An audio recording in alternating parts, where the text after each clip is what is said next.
اب یہ ایک بہت بڑا مسئلہ ہے. لوگ کمائی کے لیے اور پیسے کمانے کے لیے جابز کے لیے باہر جاتے ہیں, شادی شدہ ہوتے ہیں, 2 سال 3 سال وہاں رہتے ہیں, اور کئی ایسے واقعات ہیں آپ کے یقیناً مشاہدے میں ہوں گے کہ پیچھے کافی ساری آزمائشیں ہیں, ان کی جو بیویاں ہیں وہ آزمائش میں مبتلا ہوتی ہیں. اس پر تفصیلی ذرا سے بریف کر دیں ناظرین. تو مشہور واقعہ حضرت عمر رضی اللہ تعالی عنہ نے اپنی بیٹی حضرت حفصہ سے پوچھا تھا کہ عورت شوہر کے بغیر کتنا عرصہ صبر کر سکتی ہے. صحابیات تھیں اور بھی دوسری صحابیات تھیں, ان سب نے کہا کہ انتہائی مدت عورت کی صبر کی 4 مہینے.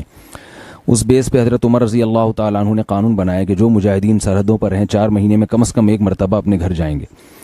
یہ وہ دور تھا جس وقت بے حیائی کا وہ طوفان نہیں تھا جو ہمارے معاشرے میں انٹرنیٹ پر بیہودہ چیزیں اور جو کچھ معاشرے میں آج کل بے حیائی ہو رہی ہے, واٹس ایپ فیس بک کے ذریعے جو مرد اور عورت کے آپس میں رابطے ہو رہے ہیں, یہ وہ چیزیں نہیں تھیں.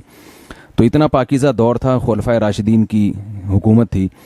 تو اس پاکیزہ دور میں بھی یہ کہا جا رہا ہے کہ عورت 4 مہینے سے زیادہ شوہر کی جدائی برداشت نہیں کر سکتی اور اس کو گناہ میں پڑنے کا خطرہ ہوتا ہے.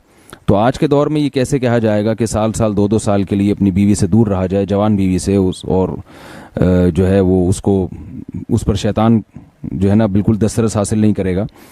تو جائز تو ہے, سال کے آپ 10 سال بھی رہ سکتے ہیں بیوی کی اجازت سے, لیکن یہ چیز مشاہدے کے بھی خلاف ہے, جو آج کل لوگوں کے مشاہدوں سے جو چیز سامنے آ رہی ہے, اور تقویٰ کے بھی خلاف ہے. تو فساد سے بچنے کے لیے ضروری ہے کہ کم سے کم 4 مہینے میں 1 مرتبہ اپنے گھر کا ضرور چکر لگایا جائے, یا اپنے ساتھ اپنی زوجہ کو لے کر جائیں.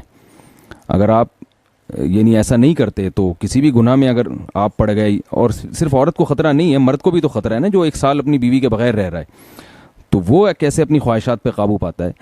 تو یہ اس رسم کو ختم کرنا چاہیے, اپنی زوجہ کو اپنے ساتھ رکھنا چاہیے. جہاں تک جائز ناجائز کا مسئلہ ہے وہ تو ہے کہ بیوی کی اجازت کے بغیر, اگر بیوی اجازت نہ دے پھر 4 مہینے آپ اس سے زیادہ دور نہیں رہ سکتے. اور اگر بیوی اجازت دیتی ہے لیکن آپ کو غالب گمان ہے کہ وہ کسی برائی میں مبتلا ہو جائے گی, تو بھی آپ کے لیے باہر رہنا جائز نہیں ہے. یا تو اپنی زوجہ کو اپنے ساتھ رکھا جائے یا اپنے ملک ہی میں جاب تلاش کی جائے. بہت بہت شکریہ مفتی صاحب.